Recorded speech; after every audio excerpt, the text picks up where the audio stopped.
কীভাবে বলবো, রাতের অন্ধকারে আমার ভাই 2 দিন আগে জেলে গেছে। আসসালামু আলাইকুম প্রিয় বন্ধুরা, আপনারা দেখছেন জনতা টিভি, সাথে আছি আমি ইসলাম মোহাম্মদ ইব্রাহিম। এখন আপনাদেরকে যে বিষয়টা দেখাবো ভাই, আপনার হচ্ছে বাহিরের কান্ট্রিতে দেখবেন অনেক মানুষ আপনার হচ্ছে বিভিন্ন ধরনের ফল, তারপর হচ্ছে আপনার স্ট্রবেরি, এটা সেটা বিভিন্ন ধরনের দামি দামি ফল গাছ করে বা বাগান করে, কিন্তু সেখানে দেখবেন কেউ কোনো রকম কিছু ক্ষতি করে না। হ্যাঁ, যেভাবে দিদার্সে পড়ে থাকে তারা সেগুলো ব্যবসা করে কোটিপতি হচ্ছে। কিন্তু আমাদের দেশে দেখেন ভাই কত হিংসা। আমাদের দেশে এই যে এই লোকটা পেঁপে গাছ করছে, দেখেন তার 1400 পেঁপে গাছ কেটে ফেলছে। বলেন কেমন মানুষ তারা, 1400 পেঁপে গাছ কেটে ফেলছে রাতের আধারে।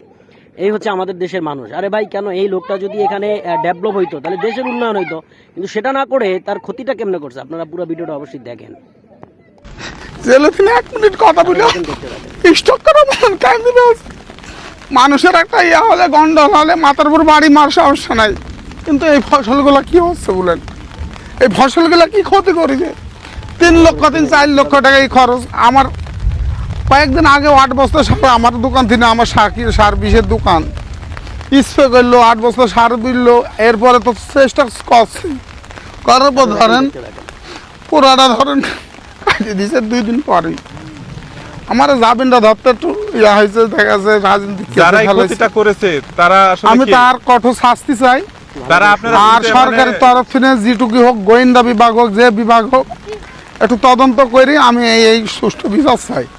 এখানে কতগুলো পিপের গাছ ছিল? এখানে 12 থেকে 1300-1400 গাছ আছে, 2 ভুঁই মিলে। ক্ষয়ক্ষতি কেমন হবে তাও? ক্ষয়ক্ষতি ধরেন 5 থেকে 6 লক্ষ টাকা হবে। এ পর্যন্ত কত টাকা খরচ করেছে? যে এদিক তো মনে হয় 4 লক্ষ টাকা, 3.5 লক্ষ 4 লক্ষ টাকা খরচ হয়েছে।